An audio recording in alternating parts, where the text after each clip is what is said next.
quotidien s'interroge sur la tentation du retour de l'ex-ministre de l'économie. Libération en une voit d'ailleurs un point commun entre lui et Emmanuel Macron. Vous vous rappelez, dimanche dernier sur France 2, il avait dit « S'il y a des responsabilités à prendre, je les prendrai ». Le système politique est devenu une grande machine à trahir. Alors je me suis intéressé cette semaine à l'opération Montebourg, parce que c'est vraiment une opération de com au début. Je me suis d'ailleurs amusé, comme un petit peu pesante, un peu lourde. On l'a vu d'abord fuyant les caméras de France 2, faisant mine de ne pas vouloir une interview. Et puis une semaine plus tard, le voilà sur les pentes du Mont Beuvray, suivi des frondeurs, et lançant un appel à une alternative de gauche. Donc tout ça a été un peu cousu de fil blanc. Il y a une symbolique qui est aussi peu lourdingue, parce que le Mont Beuvray, bon, c'est Vercingétorix, c'est Pibrac, c'est village gaulois, etc. Donc on voit bien la référence aussi un peu mitterrandienne, c'est-à-dire l'enracinement, le terroir, la ruralité. Espérons qu'il n'ira pas trop loin dans cette voie, surtout que Montebourg a une ascendance qui doit lui permettre de comprendre que la France est diverse et qu'elle n'est pas... Elle est de moins en moins gauloise, donc il faut tenir compte de cette diversité si on veut la convaincre, la France. Bon, sur le fond, c'est un peu décevant parce que le discours était très, très vague et les différents points qu'il a abordés, ça ressemble plutôt à une auberge espagnole, y compris les personnalités dont il a convoqué les mannes ne nous permettent pas non plus de très bien comprendre là où il va. Mais bon, tel qu'il est, il peut gêner Hollande, je crois que c'est fait pour ça d'ailleurs, à vrai dire. Il peut aussi gêner beaucoup Mélenchon, qui s'est empressé d'ailleurs de répliquer dans une interview où il reconnaît à la fois le talent de Montebourg, mais il redoute sa versatilité, et je crois qu'il n'a pas tout à fait tort. Mais bon, Montebourg donc, est parti, et ça passe par la case primaire. Alors c'est la relance de la primaire, ça c'est intéressant, parce que la primaire avait du plomb dans l'aile, et là il la relance avec les frondeurs.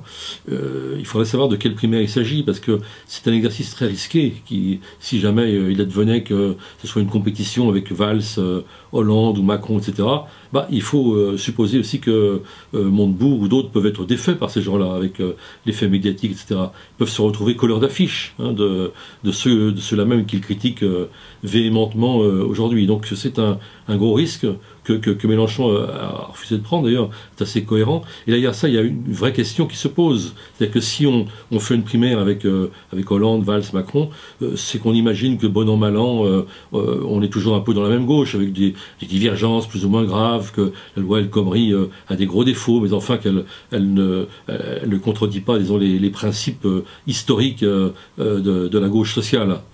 Moi, je crois au contraire qu'elle contredit fortement les principes historiques de la gauche sociale. Donc c'est la question qui est derrière cette histoire de primaire, c'est en apparence quelque chose de sympathique, de démocratique, et en réalité c'est la définition du périmètre de qu'est-ce que c'est que la gauche.